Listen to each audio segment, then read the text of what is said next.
Hello mga ka-Lushroom! For today's video, ang ating kliyente ay walang iba kundi si Madam Babylin Garens! Siyempre, hindi matatapos ang taon na to na hindi siya magpapalagay ng eyelash extension. Ilang buwan din kami hindi nagkita, kaya to si Madam Babylin ay namiss ako. Charis! Oy, totoo yun. Ito nga, oh. See you, na-miss kita. O, diba? I told you, na-miss talaga niya ako. Sana all. Anyway, i-share ko lang din sa inyo na halos magtatatlong taon ko na siyang kliyente at inaalagaan yung natural lashes niya. Pero yung natural lashes niya ay healthy na healthy pa rin. Tapos ko na nga siya i-lash bath, kaya ngayon maglalagay na ako dito ng tape sa ilalim, sa bottom niya, para naman mahatak ng, hindi naman ganun kahatak, para lang maging maayos yung paglalagay ko ng gel patch sa kanya. Maglalagay na rin ako dito ng hydrogel patch. Bali, share ko lang din sa inyo na yung iba rito ay allergy. Katulad ko, allergy ako sa hydrogel patch. Kaya pag ako nagpapagawa ay hindi ako nagpapalagay ng hydrogel patch.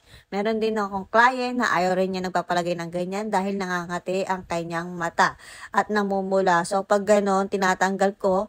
Pag yung alam ko yung client ay na-irritate, nangangati, tinatanggal ko kaagad siya. Ibig sabihin ay allergy siya dun sa hydrogel patch. After ko nga maglagay ng gel patch, ay maglalagay ulit ako ng tape. Yung tape para ma-secure natin na hindi lalabas yung bottom lashes. It's time to mopping na. So dahil ang gagawin natin sa kanya ay cat eye, kaya ang sizes natin ay 8 to 14. Sa mga nagtatanong po kung ano po yung mga ginagamit namin, ayan po ay yung bago namin ginagamit na pang-mapping ay Sharpie.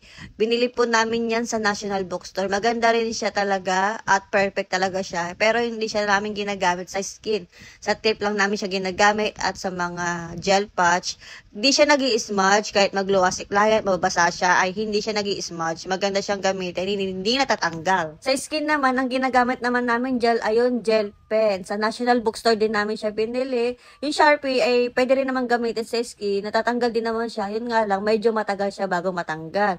As in, etong gel pens, kahit yung smudge mo lang yung daliri mo, ay matatanggal na siya. Maglalagay na ako dito ng tape sa outer para makita ko talaga yung buhok sa outer ni Madam. So, ganyan ang ginagawa ko. Yung tape ay hinahati ko sa gitna at ilalagay ko siya sa skin, sa taluka, pa-slide. So, ganyan ang ginagawa ko. Ayan, slide ko siya para mahatak ko yung buhok sa outer at para kitang-kita ko rin yung paglalagay ko ng eyelash extension sa kanyang buhok or sa natural lashes ni client. Yung isang tape naman ay nilalagay ko rito sa kanyang pinakadulo at inaangat ko siya pataas. So, ang gagamitin natin na glue ay yung Rix Pro Glue. Dito ko pala siya binili sa Rix Studio. So, maganda yung gamit. Meron silang dalawang variant ng glue, isang Pro at isa yung Fast Glue. Yung Pro kasi para sa mga professional and yung Fast Glue para sa mga beginners. Ang ginagamit ko dyan na lash brand, yung sa Abony. So, ginagamit ko lang siya kay Madam Babylin sa mga client na gusto ng mga kapal, mga pang mega volume, yung kitang-kita talaga yung eyelash extension nila. Kasi yung Abony parang ano yan eh, parang black na black. As in parang, basta hindi ko ma-explain. 2 hours, ito na nga. O, diba? Ang ganda. Hindi ko siya masyadong kinapalan. Sinaktuhan ko lang para naman, diba? Maiba naman. Kasi mga ginagawa ko kay Madam Babylin ay super kapal. Ngayon naman ay hindi masyadong makapal. Pero kitang-kita pa rin yan. At tuwang-tuwa siya sa result na ginawa natin sa kanya. Bali, may mga kasama din siya. Nagpagawa din ng kanyang mother, tita, at ang kanyang Frenny. So, ayun lang. Thank you for watching. Bye! Mwah!